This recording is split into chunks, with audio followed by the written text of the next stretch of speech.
I'm erasing my dry erase board with a Crayola crayon box. I'll show you how I did it in just a minute. First, welcome to the art project. Thanks for clicking on my video. I hope you enjoy it. I hope it's helpful. Give me a thumbs up if you do, and please don't forget to subscribe. So I've got these blue foam erasers for my dry erase board. They're magnetic and they stick to the board, but they're not working very well anymore because they're all dirty. So I decided to fix them, and I happen to have some self-stick felt paper right here. And this is a little piece of scrap, and I'm just cutting a little square out of it. Notice I peeled the old foam off, the old felt off of the erasers. You can see the magnets now revealed. And I'm going to put this new felt on there. So I've just restored these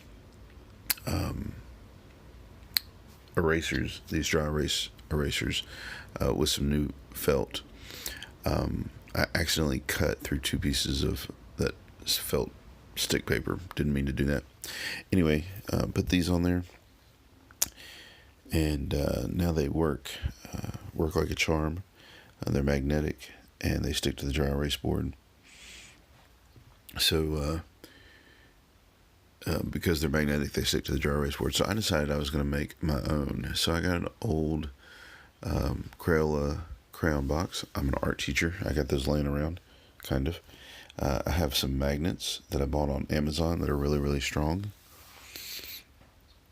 And so I did this a little bit in reverse, but I'm trimming it to show you how it really, what the best way to do it is that I found. So I'm cutting the box open completely so that I can get a piece of foam, blue insulating foam in here.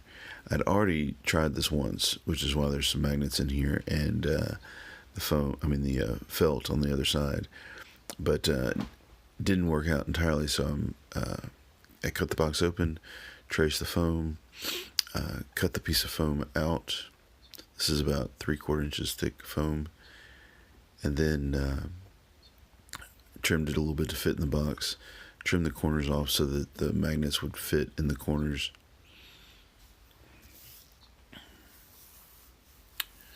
Trimmed a little bit more off to make it fit better.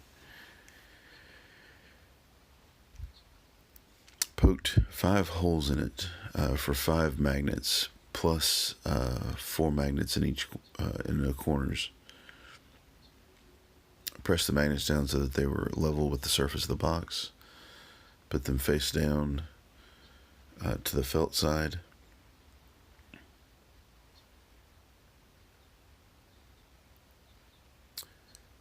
Glued the box shut.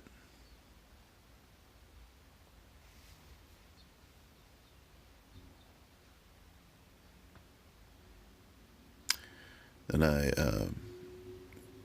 put the felt on the bottom of it. Like I said, I'd already actually done that, but probably better to wait. I also taped the box with packaging tape to keep it a little bit sturdier and more secure.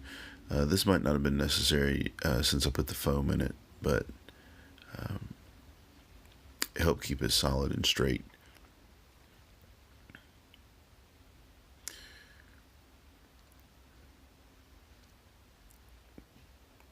Self-stick foam felt. Trim off the excess.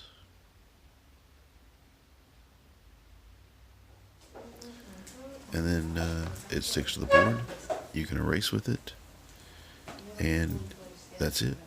I hope that was helpful. You can make a eraser out of anything for your dry erase board.